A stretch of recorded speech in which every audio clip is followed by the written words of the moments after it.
todos, sean bienvenidos nuevamente a mi canal. Yo soy Ángeles Estrada y en esta ocasión estaré compartiendo con ustedes una obra muy interesante titulada En busca del tiempo perdido, por el camino de Swann, del escritor francés Marcel Proust, el cual es considerado como uno de los escritores más innovadores e importantes de su época.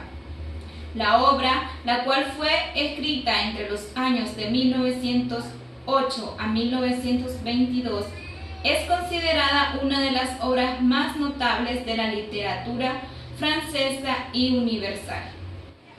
El papel de la memoria y la regresión a eventos del pasado son elementos característicos en esta obra, ya que se nos va presentando desde una perspectiva interna y subjetiva del narrador hechos y sucesos que marcaron de cierta manera su vida. La evocación de la infancia del personaje en Combray le permite recobrar una serie de personajes que llenaron los primeros años de su existencia, como ser su madre, sus tías, sus abuelos, la tía Leoncia, Francisca, así como otros personajes que se van mencionando a lo largo de la obra, así como también el lugar donde transcurrió dicho periodo.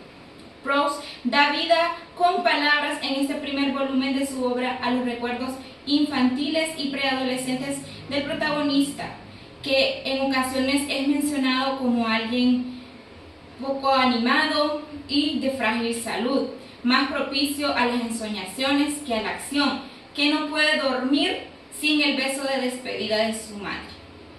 Este hecho es de vital importancia en la vida de nuestro personaje, ya que se menciona que él siente un apego y una necesidad de afecto de parte de su madre, y que el hecho de que ella no llegue a despedirse de él por las noches es motivo para que las noches sean difíciles de dormir.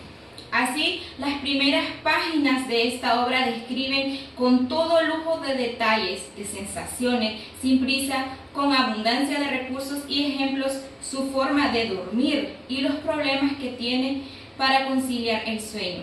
A razón de esto, el narrador nos dice: la mayor parte de las noches las pasaba en rememorar nuestra vida en Combray, en casa de la hermana de mi abuela, en Balbec, en París, en Doncieres, en Venecia, en otras partes más, y en recordar los lugares, las personas que ahí conocí, lo que vi de ellas y lo que de ellas me contaron. Y así me estaba muchas veces hasta que amanecía, pensando en la época de Combray, en mis noches de insomnio. Y así avanza el libro que nos cuenta la historia, sin decirnos nada del presente del narrador y sin decirnos ni cómo se llama ni cómo es descrito físicamente. El mundo del personaje de Combray desafía la linealidad a través de imágenes temporales, reviviendo significaciones vitales atravesadas por una línea temporal. Es un personaje anónimo que en tiempo presente se conoce en su historicidad y está en una constante búsqueda, en el doble sentido de la palabra, del tiempo perdido y del tiempo que ocupa reconstruyendo su mundo. Junto a los recuerdos, también las sensaciones protagonizan la obra, presentes y contagiosas en el lector a través de las minuciosas descripciones de lugares, de flores, de ambientes, de objetos, capaces de transmitirle al lector una inmensa variedad de colores, de olores, de luces y de texturas. Los recuerdos no solo vuelven a la memoria y son descritos por el protagonista, sino que son capaces de revivir la emoción que despertaron en el momento en que se crearon.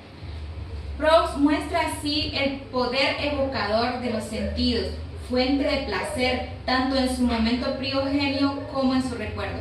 Buen ejemplo de esto es el pasaje de la Magdalena y el té, uno de los más conocidos y estudiados del escritor francés. En él, el protagonista, al probar una magdalena mojada en té, revive un placer antiguo, pero que es incapaz de recordar. Con esfuerzo devuelve a su memoria ese primer momento en el que probó el sabor del trozo de magdalena mojado en ese té, en la casa de su tía Leoncia, en Combray. Recuerdo y sentimiento, evocación y placer aparecen ligados e invitan casi inconscientemente al lector a rememorar sus propias reminiscencias placenteras olvidadas. A razón de esto, hay una cita que dice: pero cuando nada subsiste ya de un pasado antiguo, cuando han muerto los seres y se han derrumbado las cosas, solos, más frágiles, más vivos, más inmateriales, más persistentes y más fieles que nunca, el olor y el sabor perduran mucho más y recuerdan y aguardan y esperan sobre las ruinas de todo y soportan sin doblegarse en su impalpable gotita el edificio enorme del recuerdo. Y así, a través de la historia van apareciendo otros lugares, otros personajes que nos van dando una idea totalizadora de la obra. Pronto cobran nitidez en las evocaciones del narrador los paseos cotidianos que hiciera de niño, a decir, el camino de Besé-Glissé y los personajes que lo poblaban, como el señor Swann, la esposa, la hija de ellos, llamada Gilberta, y el músico Vintol. Y también está el otro camino, el camino de los Guermantes, que conduce hasta un espacio habitado por unos aristócratas cuyas vidas son demasiado irreales para el conocimiento del mundo que poseía aquel niño. También él hace una rememoranza a la relación amorosa entre Swann y su esposa, la cual tiene una mala reputación entre la sociedad de esa época.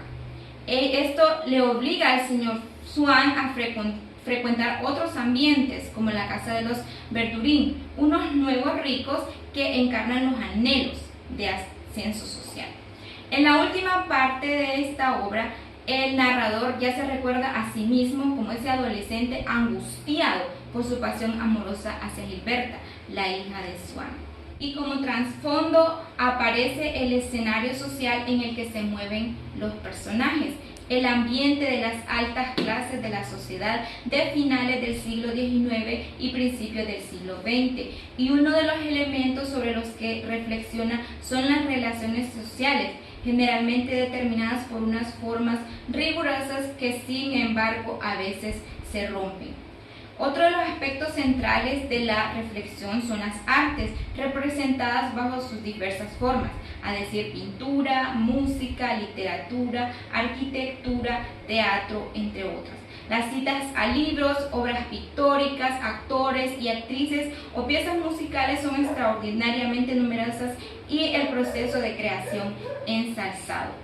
Además, se extrae el porqué, el nombre del libro. En Combray, como ya mencionaba, existen esas dos opciones para el paseo y una de las posibilidades es andar por el camino de Swann.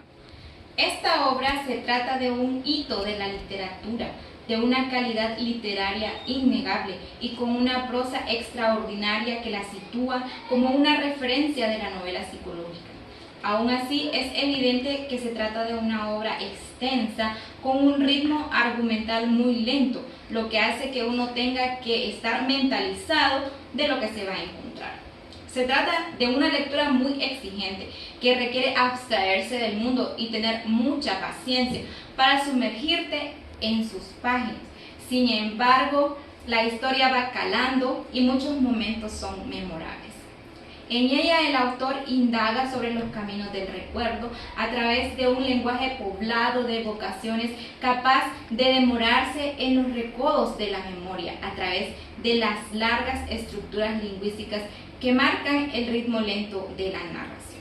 Así pues, el cuidado y significativo equilibrio entre la descripción de la interioridad del protagonista, así como del ambiente cultural y social que le rodea, el ritmo lento de la narración, el prodigioso uso del lenguaje y la riqueza de los elementos que dan cuerpo a la obra y la profundidad del retrato que en ella se ofrece, dan solo una pista de por qué esta obra, En busca del tiempo perdido por el camino de Swann, es una de las joyas más valiosas de la literatura universal. Bueno, mis queridos lectores, esto fue todo por hoy. Espero que les haya gustado esta pequeña reseña que traje de esta obra y que les haya quedado esa espinita para ir a enfrascarse en la aventura de adentrarse en este mundo subjetivo de ensoñación que nos muestra este personaje. Nos vemos en una próxima ocasión.